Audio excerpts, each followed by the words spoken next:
Marcus Aurelius is the last emperor of Rome in the 2nd century. He was a philosophical leader and a warrior. The following quotes are some of his quotes that still ring true today, almost 1,800 years later. When you arise in the morning, think of what a precious privilege it is to be alive, to breathe, to think, to enjoy, to love. You have power over your mind, not outside events. Realize this, and you will find strength.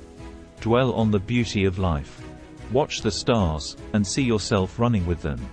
Think constantly on the changes of the elements into each other, for such thoughts wash away the dust of earthly life. The happiness of your life depends upon the quality of your thoughts. Everything we hear is an opinion, not a fact. Everything we see is a perspective, not the truth. Waste no more time arguing about what a good man should be. Be one. How much more grievous are the consequences of anger than the causes of it? The best revenge is to be unlike him who performed the injury. Accept the things to which fate binds you, and love the people with whom fate brings you together, but do so with all your heart. The soul becomes dyed with the color of its thoughts. The object of life is not to be on the side of the majority, but to escape finding oneself in the ranks of the insane. If it is not right, do not do it. If it is not true, do not say it. Think of the life you have lived until now as over, and, as a dead man, see what's left as a bonus and live it according to nature. Love the hand that fate deals you and play it as your own. For what could be more fitting? Very little is needed to make a happy life. It is all within yourself, in your way of thinking. Let men see, let them know, a real man, who lives as he was meant to live. Try praying differently, and see what happens. Instead of asking for a way to sleep with her, try asking for a way to stop desiring to sleep with her. Instead of a way to get rid of him, try asking for a way to not crave his demise. Instead of a way to not lose my child, try asking for a way to lose my fear of it. The memory of everything is very soon overwhelmed in time. Do not indulge in dreams of having what you have not, but reckon up the chief of the blessings you do possess, and then thankfully remember how you would crave for them if they were not yours. I have learned to read with diligence, not to rest satisfied with a light and superficial knowledge, nor quickly to assent to things commonly spoken of. You shouldn't give circumstances the power to rouse anger, for they don't care at all. A man's worth is no greater than the worth of his ambitions. Let each thing you would do, say, or intend, be like that of a dying person.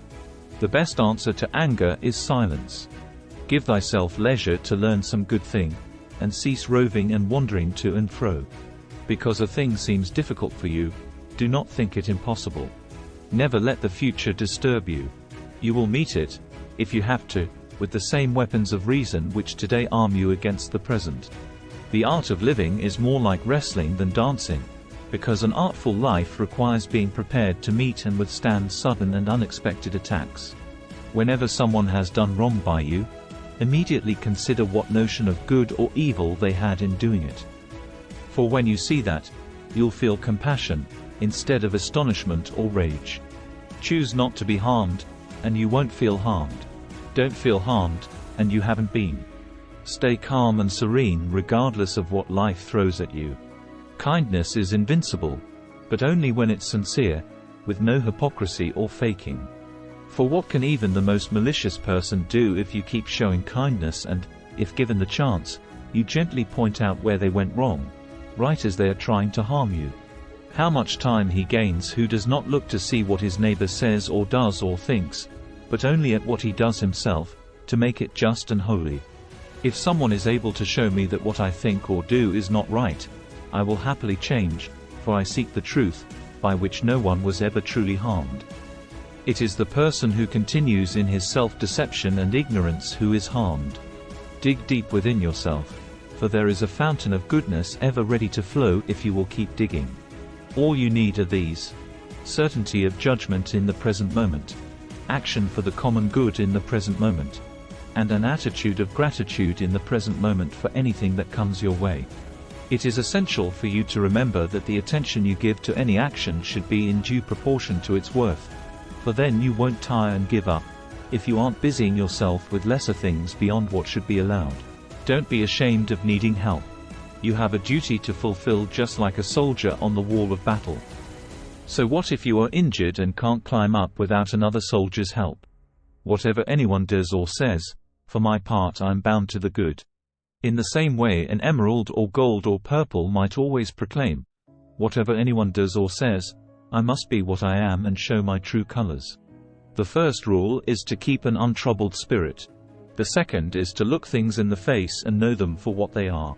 Pass through this brief patch of time in harmony with nature, and come to your final resting place gracefully, just as a ripened olive might drop, praising the earth that nourished it and grateful to the tree that gave it growth.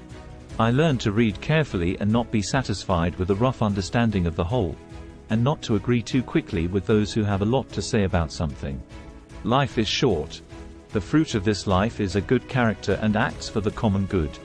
That which isn't good for the hive, isn't good for the bee.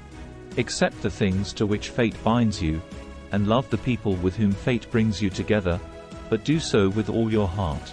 Here is a rule to remember in future: when anything tempts you to feel bitter, not, this is misfortune, but, to bear this worthily is good fortune.